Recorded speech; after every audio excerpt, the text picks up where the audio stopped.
देखिए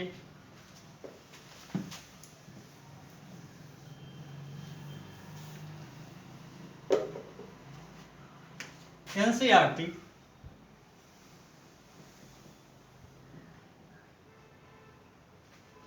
में पहला चैप्टर के दूसरे भाग को हम दे रहे हैं वास्तविक संख्याएं। वास्तविक संख्याएं में आता है 2। अगला स्टेप में पहली वीडियो में हम दे चुके हैं, दूसरी वीडियो दे रहे हैं जिसमें है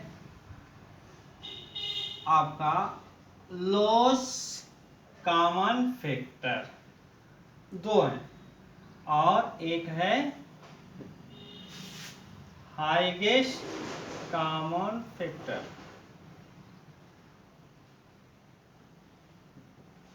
lowest common factor, highest common factor, इसका अर्थ क्या है? लोएस्ट कॉमन फैक्टर के अंतर्गत वह प्रत्यय आते हैं जो समस्त विभाजित हो जाते हैं, भाज्य संख्याएं आती हैं, और लोएस्ट कॉमन फैक्टर वो भी वही है।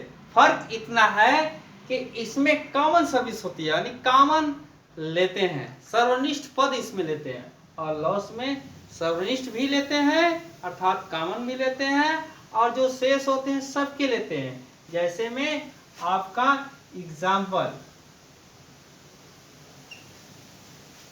हम दे रहे हैं, जैसे आपका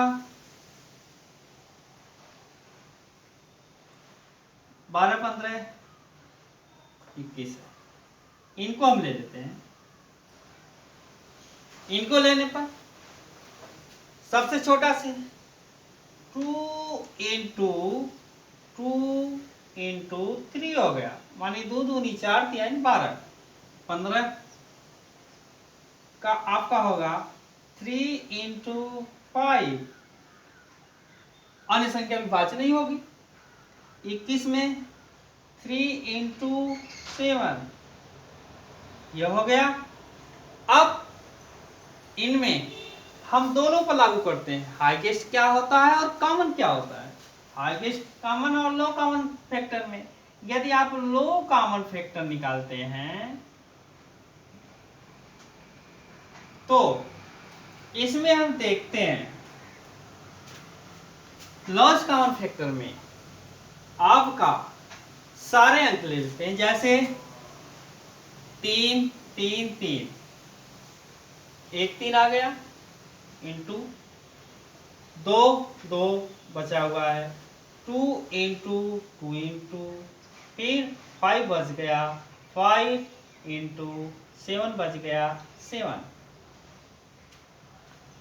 अब गुणा कर लेते हैं, 7 पचे 35, 35 दूना 70, 70 दूनी 140 और 34 42, 420, ये आंसर आ गया 420। पुनर्योज कर लीजिए, 7 पचे 35, 35 दूना 70, 70 दूना 140 और 14 यानी 140 तिया 420, ये आपका लास्ट कॉमन फैक्टर होगा। इस तरह से लास्ट कॉमन फैक्टर हम निकालते हैं, यानी जो भाज्य हुई संख्या वह भी, जो नहीं भाज्य हुई वह भी। अब इसके बाद हाईएस्ट कॉमन फैक्टर में देख लीजिए, हाईएस्ट कॉमन फैक्टर में खंड इसी तरह करेंगे, गुणनखंड अपवर्त इसी तरह करेंगे, परंतु इसके देखेंगे कॉमन क्या मिल रहा है। कॉमन हमारा इसमें 3 3 3, यह ध्यान देना है कि जो कॉमन तीनों में मिलता हो, अर्थात जो दिए हुए क्वेश्चन के अपवर्त में खंड में तीनों में मिलता हो उसी को हम लेंगे। तो इसका हाईएस्ट कॉमन फैक्टर आपका आ जाएगा, हाईएस्ट कॉमन फैक्टर 3।